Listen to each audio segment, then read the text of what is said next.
भगवते वासुदेवाय।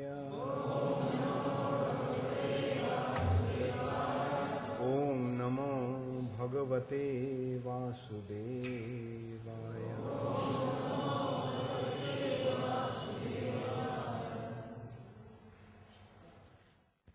तुभ्यं च नारद भीषं भगवान् विवृद्ध भावेन साधु परितुष्ट उवाच योगं ज्ञानं च भागवतं आत्मा सतत्व दीपं जद वासुदेव शरण्या विदुर अग्गसैव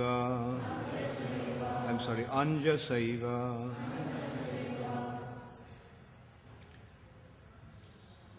तुभ्यं च नारद भृशं भगवान् विवृद्ध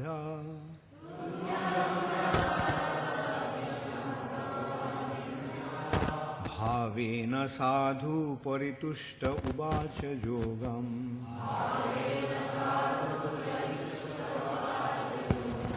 ज्ञानं च भागवतम् आत्मसतत्वदीपम्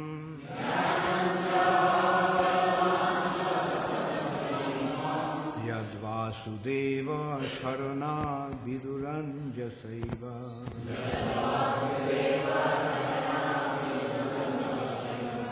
तुभ्यं च नारद भृशं भगवान् विवृद्ध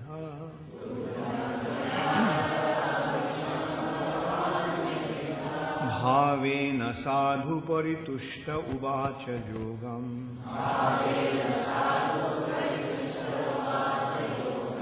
ज्ञानं च भगवतम् आत्मसतत्वदीपम्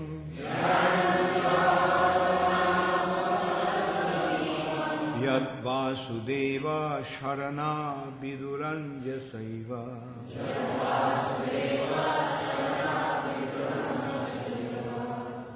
तुभ्यं च नारद भृशं भगवान् विवृद्ध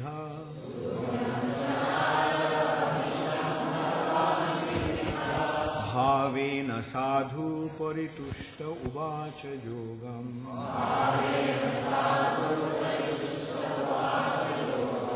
ज्ञानं च भगवतम् आत्मसतत्वदीपम्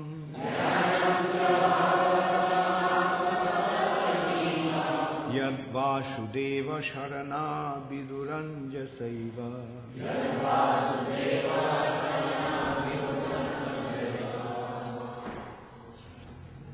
Tubham, unto you, cha, also, Narada, O Narada, Bhrisham, very nicely, Bhagavan, the personality of Godhead, Vibridha, developed, Bhavena, by transcendental love, Sadhu, your goodness, Paritushtaha, being satisfied, Uvacha, described, Yogam, service, Jnanam, knowledge, Cha, also, Bhagavatam, the science of God and His devotional service,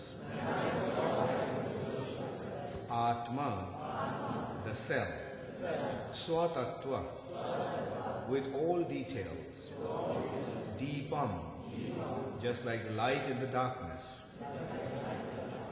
Yat, that which, Vasudeva Sharanaha,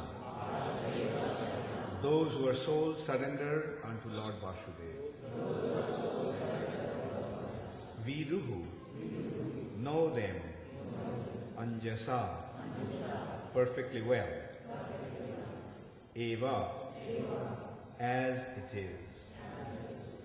Translation by His Divine Grace, Srila Prabhupada. O Narada, You are taught about the science of God and His transcendental loving service by the personality of Godhead in His incarnation as Hamsavatar. He was very much pleased with you due to your intense proportion of devotional service. He also explained unto you lucidly the full science of devotional service, which is especially understandable by persons who are soul surrendered unto Lord Vasudeva, the personality of Godhead. O Narada, you are taught about the science of God and His transcendental loving service by the personality of Godhead in His incarnation as Hamsavatar. He was very much pleased with you due to your intense proportion of devotional service. He also explained unto you lucidly the full science of devotional service, which is especially understandable by persons who are souls surrendered unto Lord Vasudeva, the personality of Godhead.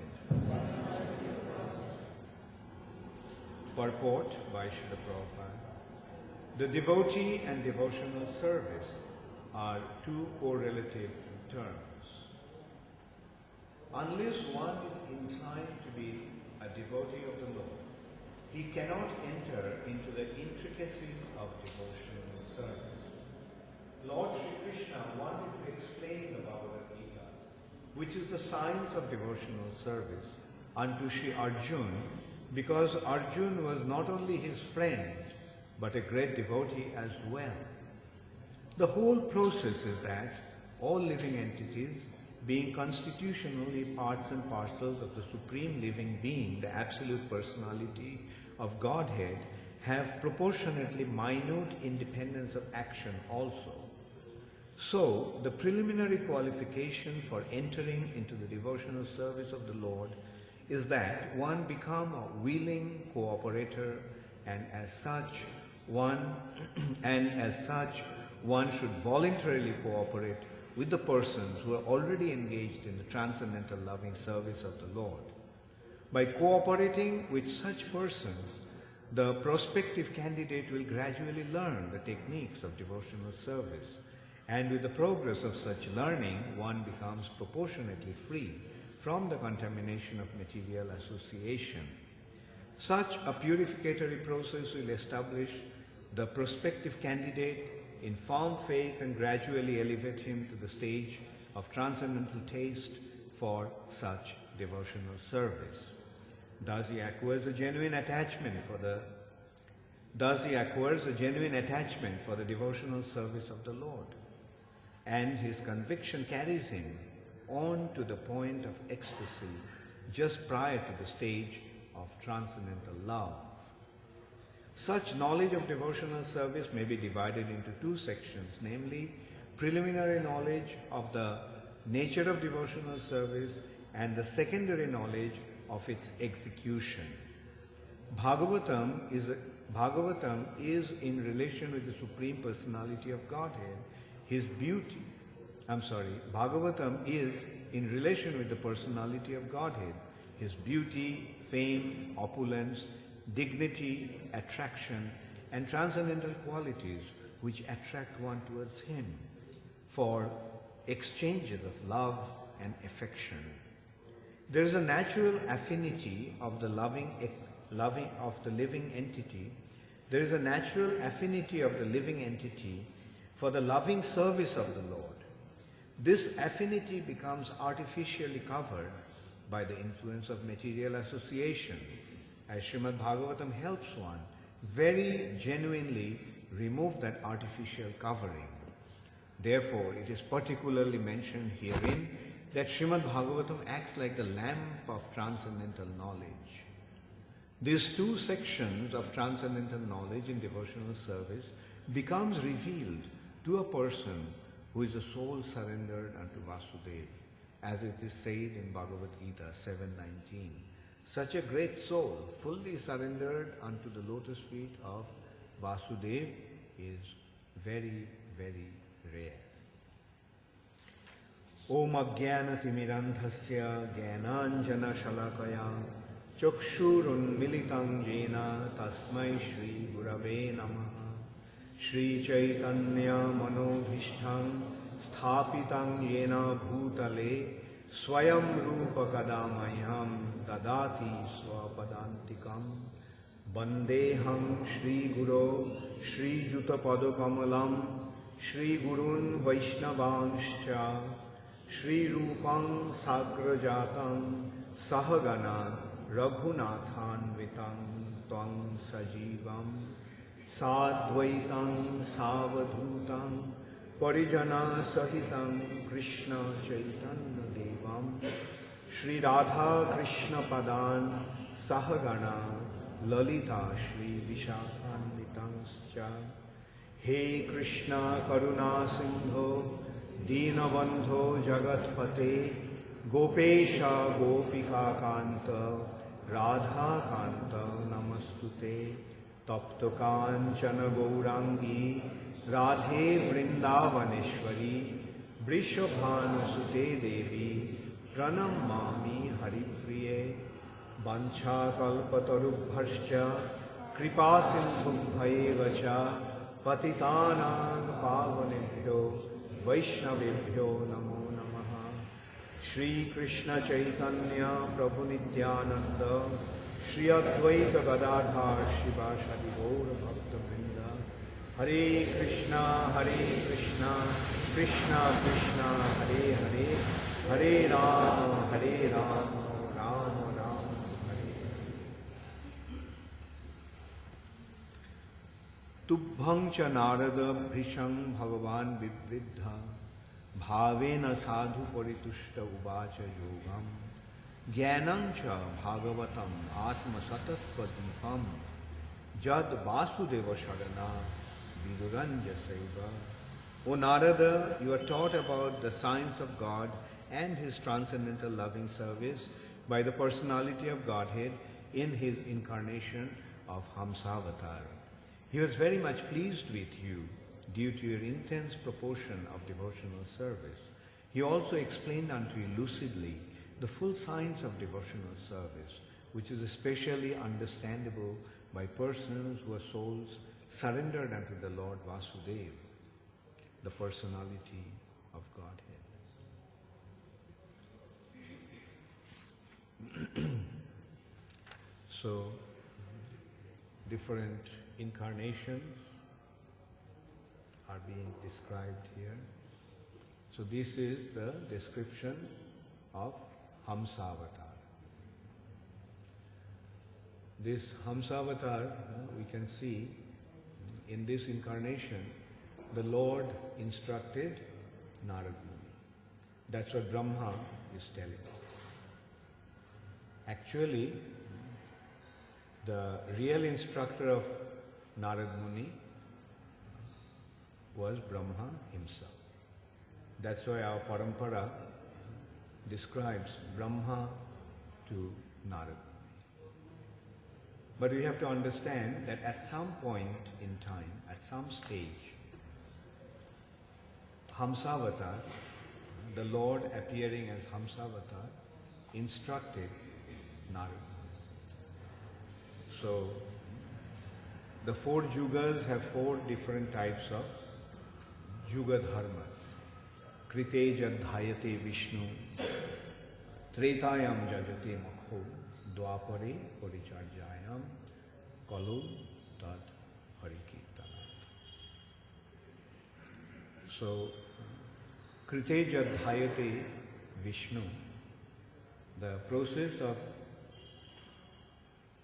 devotional service, the process of execution of devotional service in the Satya Yuga is meditation, Dhyate Vishnu, meditation of the Supreme Personality of Godhead. So that is established, that Yuga Dharma is established by Hamsavatar. The Lord appearing as Hamsavatar establishes the Yugadharma. And his complexion is Sweta.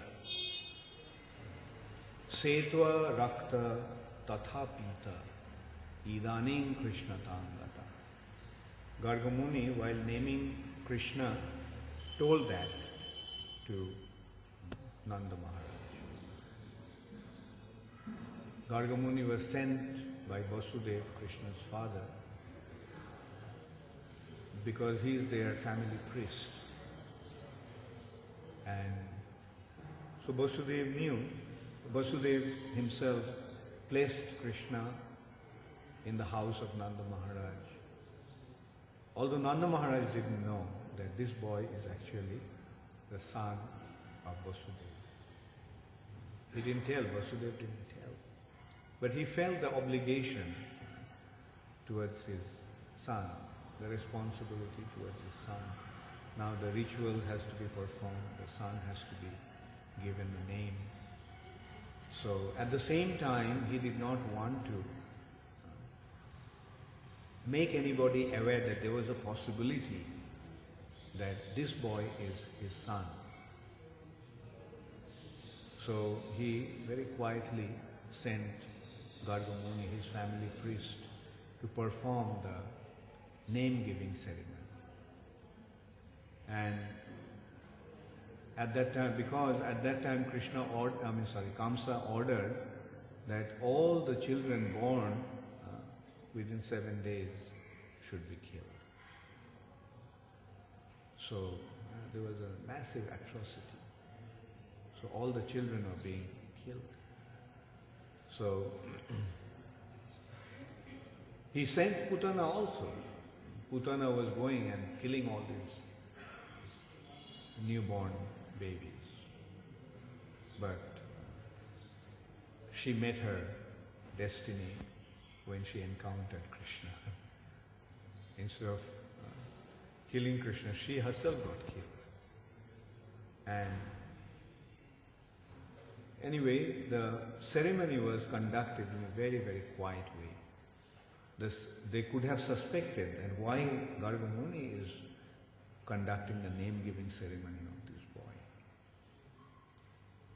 So it was performed in the Goshan, the name-giving ceremony, Krishna and Balaram were performed in the Goshan, away from everyone. And Gargamuni justified why he was naming this boy in a certain way. He named him Krishna. Why? Gargamuni said that this personality, this boy, appeared before also.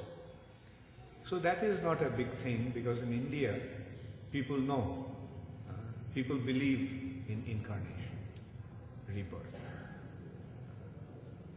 So when he said that this boy, in his previous birth, he appeared in white complexion, red complexion, and he also comes in yellow complexion. But now he has appeared in his dark complexion. Therefore his name is Krishna.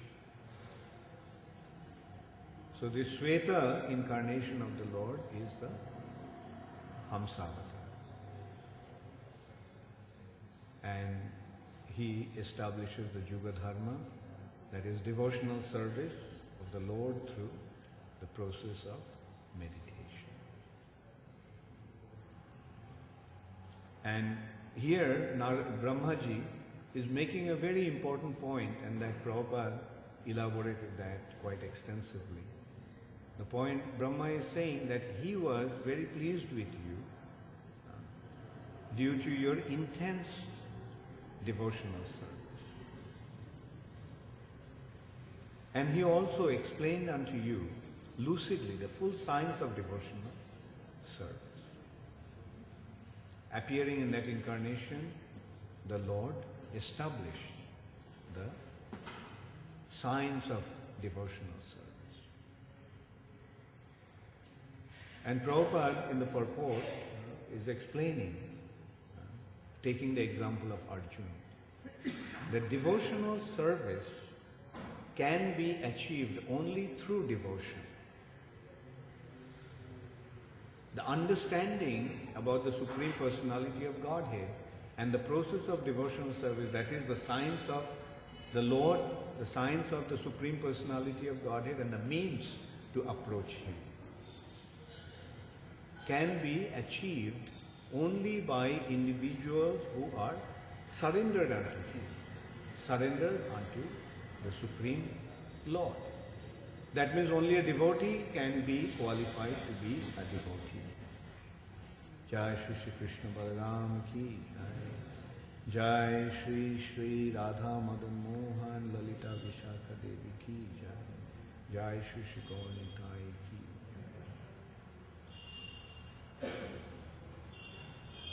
Prabhupada took the example of Arjuna because Krishna makes this point very, very clear in Bhagavad Gita. When he was telling Arjuna that how this science had been lost, and now he is re-establishing the science. He is revealing this rahasya, the secret, because you are my devotee and you are my friend. Bhaktosi me sakha cheti rahasyam hi etad uttamam. This very, very lofty secret, very hidden secret is being revealed unto you because you are my devotee and you are my friend. As a devotee, you are surrendered unto me. Whatever I tell you, you accept it. And that is why I have accepted you as my friend.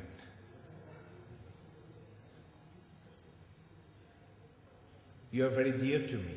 That's why you are very intimate.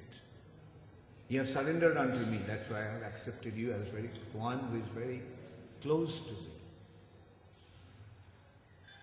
So the qualification, the principal qualification, the primary qualification to make advancement in spiritual life is surrender. To be a devotee means surrender. If the heart is not surrendered, if the soul is not surrendered, he cannot become a devotee. There are many learned scholars. There are many learned scholars who know Bhagavad Gita practically upside down. But we see that they are not devotees. Why? Because they intellectually understood or intellectually memorized, intellectually learned Bhagavad Gita. But they, because they haven't become the devotees, because they haven't surrendered unto Krishna, they haven't been able to understand the meaning of Bhagavad Gita. Many of us have this experience. We read Bhagavad Gita many times. Bhagavad Gitas with different commentaries, very scholarly, very learned. But what happened when we are reading those Bhagavad Gitas? We felt that yes, we are learning, we are understanding Bhagavad Gita so nicely. But until we came to Srila Prabhupada's Bhagavad Gita, until we came across Prabhupada's Bhagavad Gita, we didn't actually understand anything of Bhagavad Gita. That we could understand only after coming across Srila Prabhupada's Bhagavad Gita. We read Bhagavad Gita, we are thinking that, oh, I am understanding Bhagavad Gita so nicely. Sometimes we quoted also Bhagavad Gita. But as soon as we came across Srila Prabhupada's Bhagavad Gita, then we understood that we didn't understand anything of Bhagavad Gita from that. Why? Because those understandings of Bhagavad Gita did not lead us to surrender unto Krishna. And because we did not surrender to Krishna, because we did not become devotees of Krishna, that's why we didn't understand the rahasyam. Hi etaduttamam. The mystery, the secret. It's a mystery, it's a secret. And the secret will be revealed only when we develop the right attitude. And that attitude is surrender, and that attitude will lead us to devotion to Krishna. It's something like you may have a chest full of wealth. You possess the chest, you have it. A big chest. And the chest is full of jewels. But unfortunately, the door of the chest is locked. And you don't have the key. So although you have the chest, but you can't have access to the wealth. Because you don't have the key. You can't open it. And this key is not a key. This key is something like you have to approach the chest with a perfect attitude, with the right attitude. Then only the door will open. So that is the rahasyam that Krishna is talking about. That rahasyam, the mystery.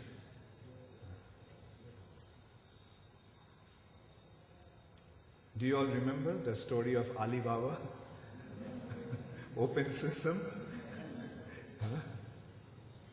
So, his brother, when he went there, he forgot and he started to say so many different things.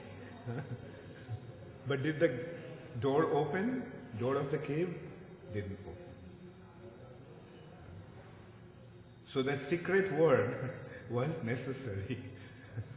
So similarly, the wealth of Bhagavad Gita we'll have access to the wealth of Bhagavad Gita only when we understand this mystery.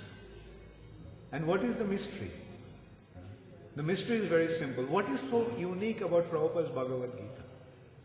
What's so unique about Prabhupada's Bhagavad Gita? The Prabhupada's Bhagavad Gita's uniqueness is, Prabhupada is pointing out that Krishna is God and Arjuna is his devotee. And if you want to understand Bhagavad Gita, surrender unto him, just as Arjuna surrendered unto him. Become a devotee. I mean, that's what I noticed, the unique thing about Prabhupada's Bhagavad Gita when I started to read it. That Prabhupada actually brought the last point of Bhagavad Gita right at the beginning. What is the last instruction of Bhagavad Gita?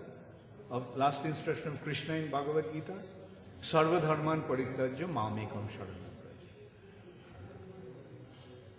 And Prabhupada actually made that the first point. Sarva dharman parityajyam Krishna mekam sharanam braja. Why? Because Krishna is the Supreme Personality of God. Just surrender unto Krishna. And that is the secret of Bhagavad Gita as it is. Arjuna understood Bhagavad Gita, and Arjuna understood the instructions of Krishna as it has been given in Bhagavad Gita, because bhaktosi me sakhacha, bhaktya mam abhijanati. Only through bhakti, only through devotion one can abhijanati. Janati means to know, and abhijanati means very nicely understand. Abhijanati. Only bhaktya. Bhaktya is, in Sanskrit it's called Tritiya Vibhakti. What is Tritiya Vibhakti? Tritiya Vibhakti indicates by. Only by devotion or through devotion can one understand me as I am. Otherwise, we won't be able to recognize who is Krishna. Who is Krishna? How many people in India actually know who is Krishna? Although they're acquainted with Krishna from their childhood. Like we can consider ourselves. We knew Krishna, we read so many stories of Krishna, we grew up with Mahabharata and so forth. But did we know Krishna? I will say I didn't know Krishna until I came across Srila Prabhupada's teachings. Krishna is the Supreme Personality of Godhead. That is Krishna's identity. But I noticed, even in India, so few people know that Krishna is God. And they're so unfortunate, in spite of coming so close, they can't have access to this wealth because they don't have the key to open the treasure. And Srila Prabhupada is actually revealing that mystery. Prabhupada is giving us the key. Okay, now here's the key, open it. And enrich yourself with this wealth. And your life will be successful. So that is the mystery. So here also in the purport, Prabhupada is pointing out, surrender, surrender, surrender. We have some independence. We have some independence. Prabhupada is pointing out, because we are parts and parcels of the Supreme Personality of Godhead. Who is Swarat? One of the qualities of the Supreme Personality of Godhead is that he is completely independent. Swarat, Abhigga Swarat. But because we are a minute part of the Supreme Personality of Godhead, we also have the qualitatively same faculty, but in a very minute way. Minute way. He is the Swarat, he is completely independent, and we have tiny little independence. And what is that independence? Ultimately, the independence is that we can decide for ourselves what we want to do. What we want to do, that freedom we have, and that is our independence. But ultimately, there is only two things, Para-prakriti and Apara-prakriti. There are only two directions, two options. Now, we are Tatastha, we are in the middle, and there is Para-prakriti and Apara-prakriti. Spiritual world and material world, and we are in the marginal, we are in the margin, we are in the boundary. If we go that side, it will be spiritual world. If we go this side, it will be material nature. So we are marginal. So our only independence is whether we'll go towards the spiritual world or whether we'll go to the material world. And that independence or that consideration again is brought down to the concept whether we look towards Krishna or whether we look away from Krishna. Okay, let's go further. Let us go further. Whether we are going to act with Krishna in the center or whether we're going to act with ourselves in the center. Whether we are going to accept Krishna as the source of everything and center of everything, the supreme enjoyer, or whether we're going to accept this body as the supreme enjoyer. That's the only options that we have. Now, the choice is yours. The choice is yours. We have given the choice, and that's our independence. Are we going to lead our life with our body as the center for our sense gratification, or we are going to lead our life with Krishna in the center? Our actions should be motivated either or. That's the only option we have. That's the only independence we have. No other independence whatsoever. We may think that we are independent, we are acting in an independent way, we have all the facilities to become independent, but in the material nature our condition is prakriti kriyamanani gunai karmani sarvasa. Everything is happening by guna and karma. But ahankara vimuratma kartaham iti mannate. Being vimhura, being completely bewildered by false ego, ahankar, we are thinking we are the doer. That's the problem. That's our situation in the material nature. We don't have independence. But we illusion to think that we are independent.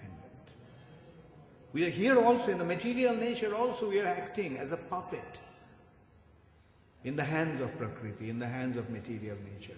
And as puppets we are being controlled by the guna and karma, the three modes of material nature and our karmic reactions. Prakriti kriyamanani gunai karmani sarvasa. Everything in this material nature is happening due to the influence of guna and karma. And it is our ahankar, it's a false ego that's completely bewildering us to believe that we are the doers. And the result is suffering. You want to enjoy through your body, you want to enjoy through your senses. And what is the principle? The principle of material nature: to every action there is an equal and opposite reaction. And what is that equal and opposite reaction? The equal and opposite reaction is, the more you try to enjoy, the more you will suffer. That is the law of material nature. The more you try to enjoy, the more you will suffer. And less you try to enjoy, the more you'll enjoy. More you try to enjoy, the less you try to enjoy, the less will be your suffering. And that's why people knew, in the Vedic culture people knew that. That's why they would voluntarily accept suffering. And that is called austerity, tapasya. People, in order to enjoy, what they would do, they would accept voluntary suffering, or perform austerity. And their goal is, because they are also bewildered by ahankar, because they don't have the proper understanding through Krishna consciousness or devotion, because they didn't surrender to Krishna, they didn't have the clear understanding. That's why their understanding was that we'll perform austerities and penances, we'll voluntarily accept suffering, and as a result of that we'll be elevated to the heavenly planets. And in the heavenly planets there will be a lot of enjoyment. Yes, there is some enjoyment in the heavenly planet, but the problem is, kshine punne marta lokam vishanti. When the punya, the pious activities, the piety is exhausted, we have to come back to the material nature again, marta lokam. The world of suffering, the world of death. The word marta lokam means mrityu lokam, the world of death. So we have to come here, and is there enjoyment in the world of death? No. Rather, the more you subject yourself to the world of death, the more you will suffer. And this consideration that kshine punne marta lokam vishanti is something like you, throughout the year, you work so hard, save your money, you save a lot of money, and then comes the summer time, then you go for a vacation. You go to some beautiful place, you go to the islands of Bahamas, or you go to, for Indians, the big thing is to go to America or Europe. So you go to Europe or America. And when your money is exhausted, then what do you do? When your money is finished, then again come back to India and go through the rigorous life of earning money. So that is what is happening in a subtler sense by acquiring piety.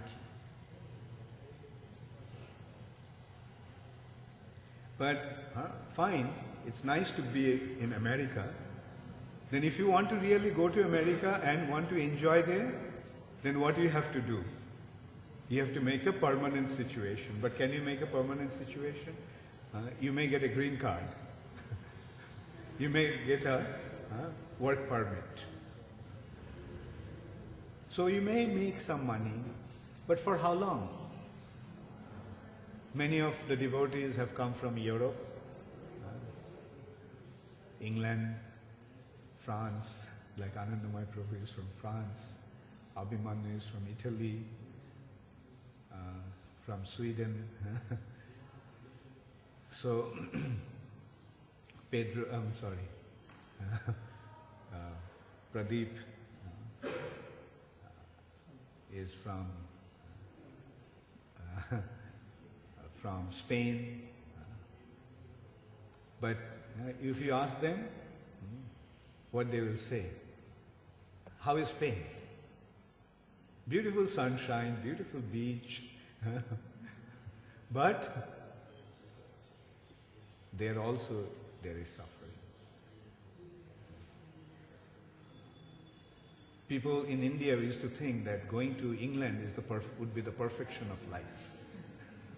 Right?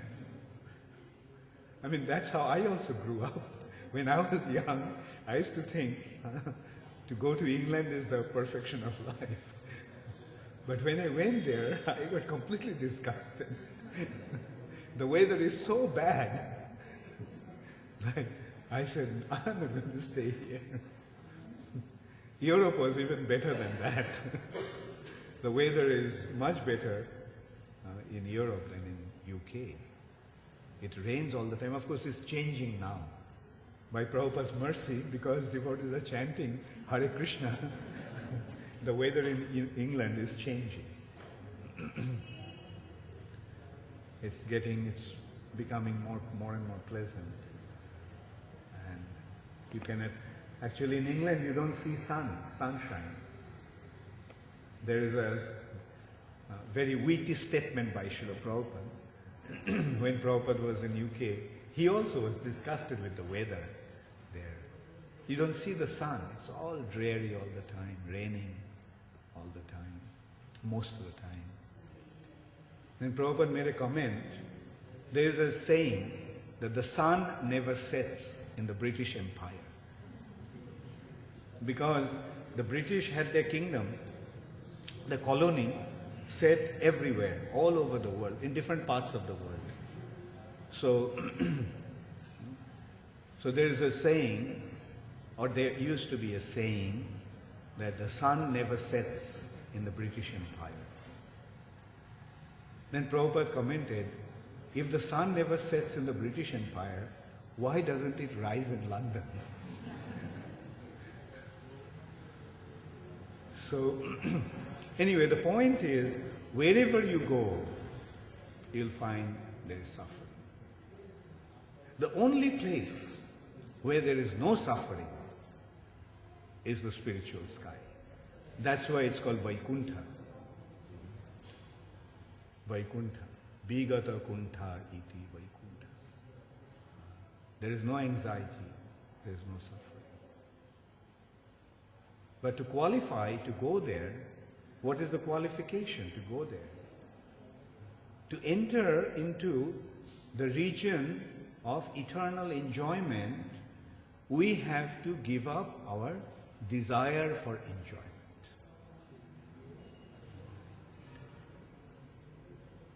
We have to give up our desire for enjoyment through the body, through the senses.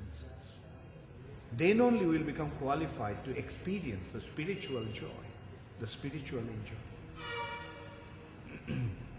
And that process begins with surrender.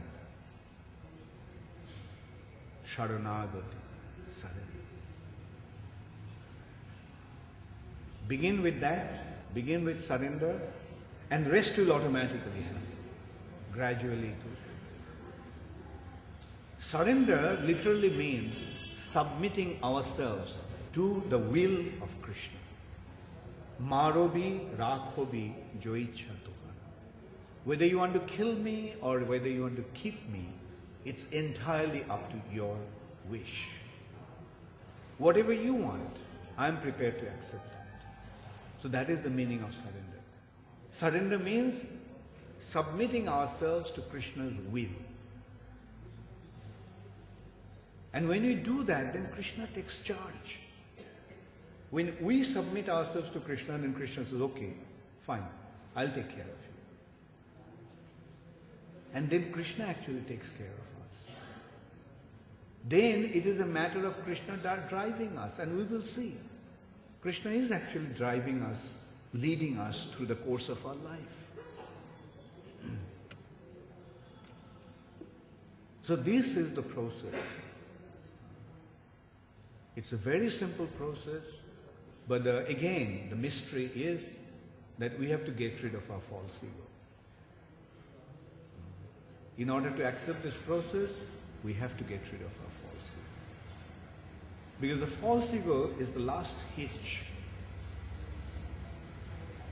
There are 8 elements in the material nature, 5 gross and 3 subtle. The 5 gross are earth, water, fire, air, ether. And 3 subtle are mind, intelligence and false ego. So out of these 3, which one is the subtlest? The false ego. And that is the last thing to get rid of. And that is the first covering that we got when we came to the material nature. Krishna bhuli shei jeev anadi bohir mukh. The moment a living entity turns away from Krishna and looks towards the material nature, the first covering he gets is the covering of false ego, ahankar. And what is this ahankar? I am the enjoyer. What is the covering of false ego? The bewilderment actually begins with that misconception that I am the enjoyer. And this entire creation is meant for my enjoyment. That's what false ego is. But in reality, I am not an enjoyer, nor this nature or this creation is meant for my enjoyment. Rather, my real identity is that I am the eternal servant of the Supreme Personality of Godhead. The Supreme Enjoyer is the Supreme Personality of Godhead. Bhoktaram Jagvatapasam Sarvaloko Maheshwaram. That Bhoktaram, the Supreme Enjoyer, is the Supreme Personality of Godhead, Krishna. Why? Because he is Sarvaloko Maheshwaram. He is the controller of the entire creation. Everything is meant for his enjoyment. So first thing is that we submit ourselves for his enjoyment, to provide for his enjoyment, and we use every facility for his enjoyment. And that is what devotional service is. And especially that is what Sankirtan means.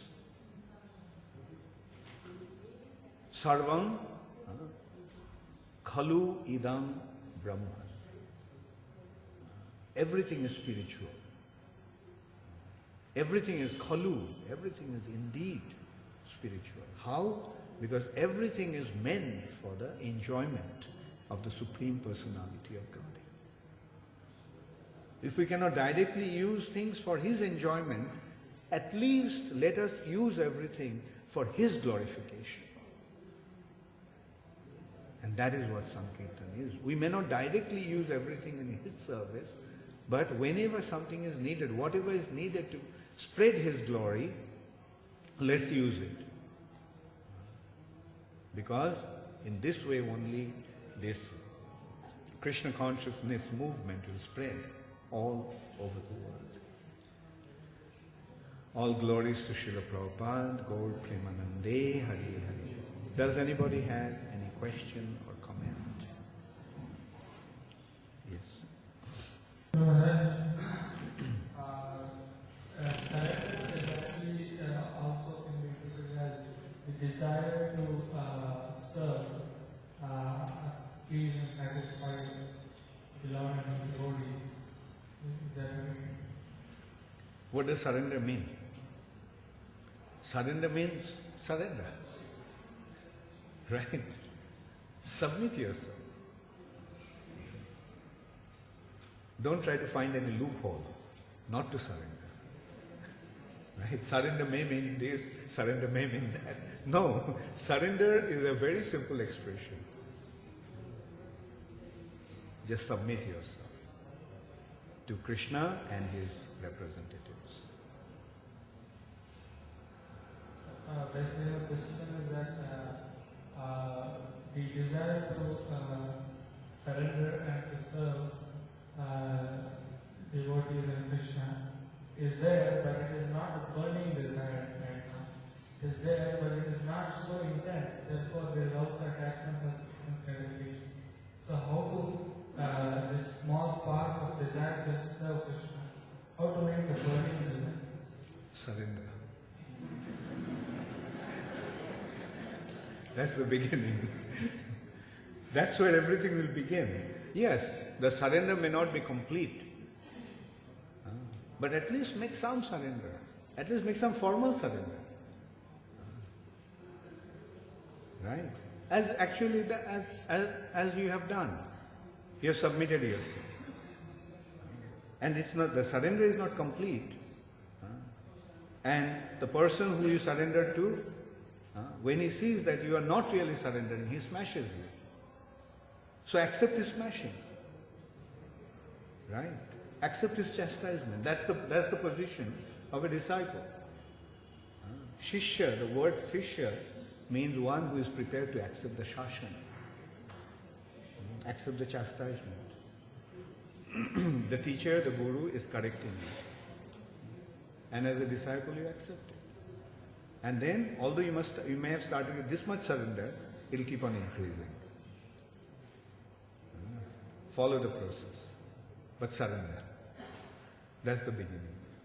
If you don't surrender, then there will be trouble. Then what will happen? The false ego will keep on increasing. Why should I surrender? I'm so big. I know better than anybody else. Everybody should actually surrender to me. Right? So this is how the false ego will keep on increasing.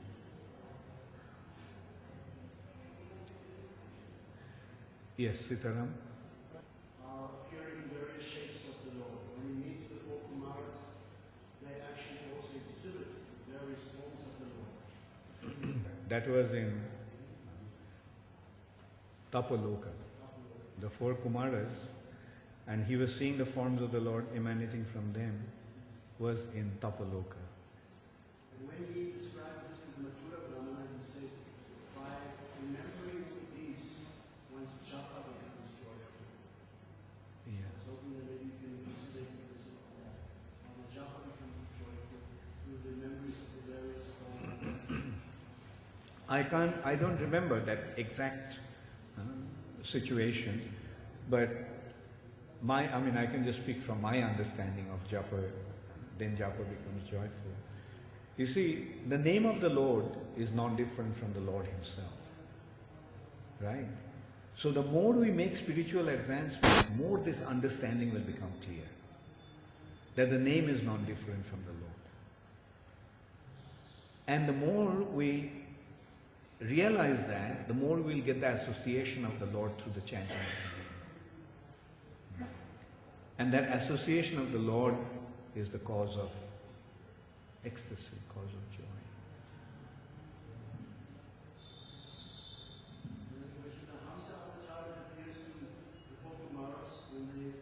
Also, right, yes. Yes, same Hamsavatar. And he's not appearing because they please him, he's appearing out of curiosity, whereas they appear to Nara because he pleased with his devotion. Devotion, right.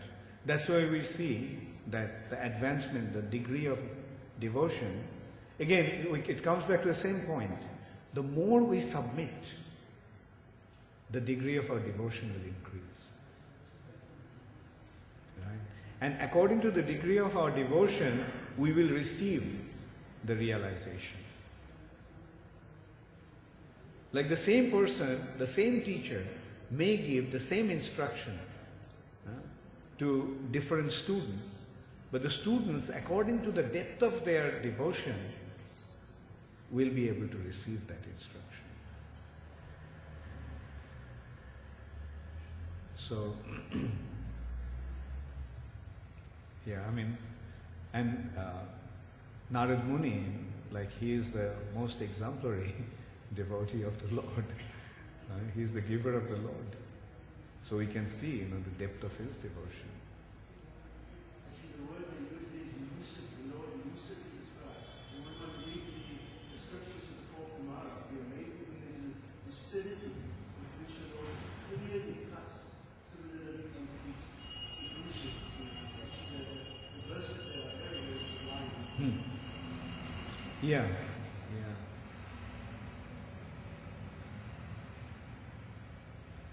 Yeah, that's true.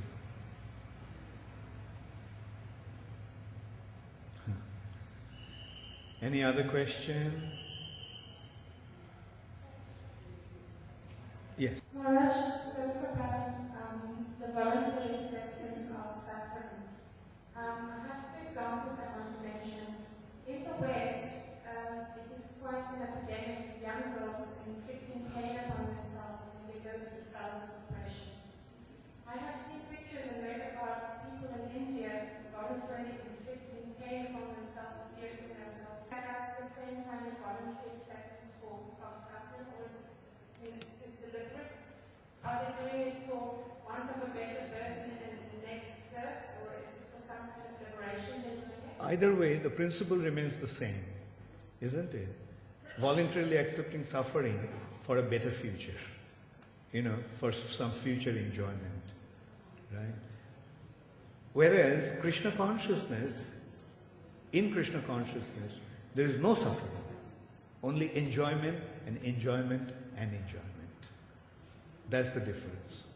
We are not trading anything. It's like, the situation or condition is something like, you see, somebody is earning some money, saving it, right? Sometimes you see like he starves. He makes the whole family starve to save some money to go to Italy in summer, right? And he goes to, say, some holiday resort and spends a few days, makes some enjoyment, but then he comes back again, back to square one. Again, he'll have to try to work hard and save some money. So that is what the karmic situation is. Action, reaction, right? Whereas devotional service is something like becoming the son of a millionaire, right? You become not only the son of a millionaire or daughter of a millionaire, I mean, a zillionaire, I don't know what. A person with inconceivable wealth. When you become the son of a rich man like that, do you have to worry about money? Do you have to worry about saving? Do you have to worry about working? Just by being his son, you have inherited his wealth. So that's why for devotees there is no need for austerity. There is no need for penance. There is no need for, accepting any kind of suffering voluntarily. But to be a devotee means just surrendering to Krishna. Right? The son of a rich man rejected the father and wanted to take care of himself. And he realizes that as a result of that, he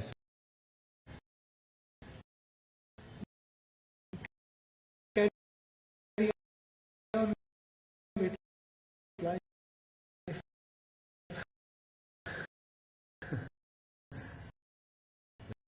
Like whatever comes, yeah.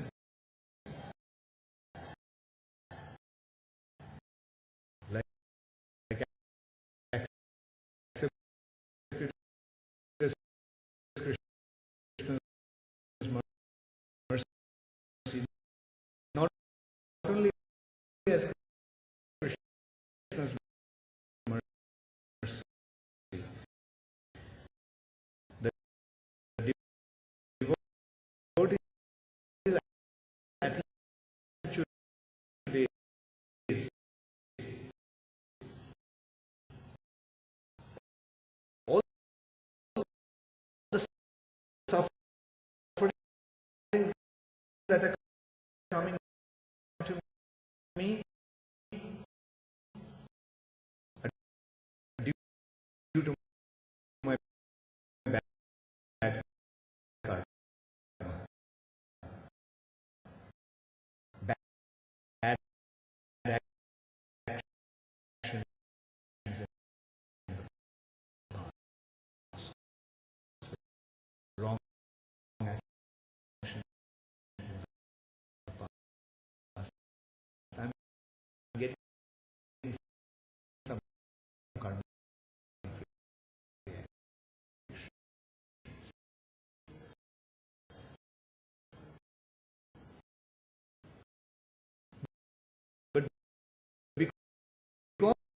have surrendered to Krishna.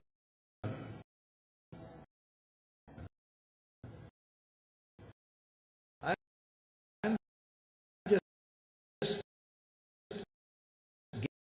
getting rid of this karmic reaction with a little touch, with little punishment, right? With little reaction. Basically, the major part of those reactions have been eradicated. But some reactions are still there, and that's why it's coming in this way. It could have been, it should have been much worse. When I get a little cut in my finger, actually my whole hand should have been chopped off. The karmic reaction was as severe as, my whole hand was meant to get chopped off. But, instead of that, I just got a little scratch in my finger. Right? So devotee accepts that all the sufferings are due to his bad karma, and all the enjoyment is Krishna's mercy. All the enjoyment that is coming in our lives is due to Krishna's mercy. Whereas how do the materialistic people look at it? All the good actions, all the enjoyment he thinks that is due to him, and for all the suffering, he blames Krishna.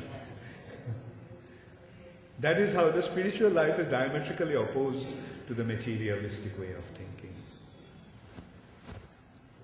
Thank you. Hare Krishna. Yes. Just in terms of the point Nanaji's making, she's referring to the severe psychological condition of self-inflicted pain, which we find in many young Western girls who have become very disenchanted with their lives. And then in this false sense of the past, I think that by hurting themselves, they will obtain some kind of pleasure. It's a very, and those preaching in the West have become aware of this condition. It was very prevalent, although hidden, just like child abuse. And one can detect in those a method of how to apply Krishna consciousness very expertly, especially to vocation within the West. It's very, very severe. Well, to begin with, I don't know the psychological conditions of young girls in the West. But if there is an opportunity to take advantage of that and preach to them, yes, do it. Yeah, sure. Yes, Radhan. In the same light of asking Manish's question, we fast on appearance days and disappearance days, and understand that it's meant for the pleasure of the Lord. But it's also a form of strength, especially when we do a dry fast. So what is the spiritual understanding of that? Why we do it? Well, there are certain things that you do for your spiritual benefit. But at the beginning, you do not understand the spiritual outcome of it or the spiritual repercussion of it. That's why it may appear to be like a austerity. But this is not actually austerity. This is a means by which you are going to enjoy or you are going to experience the spiritual joy. Why do we fast on that day? Because that day is so special that normally we should forget about eating and sleeping. When you are very much absorbed in doing something, do you remember about eating and sleeping, or you forget about it? You forget. So that is the thing. Like you forget about eating and sleeping. So that is the day we are meant to absorb ourselves in such a way that we should forget about eating and sleeping. But as long as we cannot forget about eating and sleeping, we try to, in spite of remembering the suffering of eating and sleeping, the suffering of fasting or not eating and sleeping, we still do it for our spiritual benefit. This is actually the devotion service in practice. We are practicing this devotion service. What actually it means, like for example, when you go to the spiritual sky, right, and you are taking part in Krishna's Janmashtami festival, Krishna's birth, Krishna is just born, how will you feel? Do you really be thinking, oh, when it will be 2 o'clock and I'll get some prasad? No. In the spiritual sky, they don't have any awareness on special days like that. That is that main point. Although there is some austerity, but in the Vaidhi Bhakti platform, we accept that austerity. But Prabhupada did not actually emphasize those hardships. Like generally on those days, what is the standard? The standard is not only to break fast at certain time, eat at certain time, like at afternoon or after midnight or after the evening. When you fast, the fasting actually means goes on till the next day. And then you break fast with some grain. So you have to begin the fast and you have to end the fast.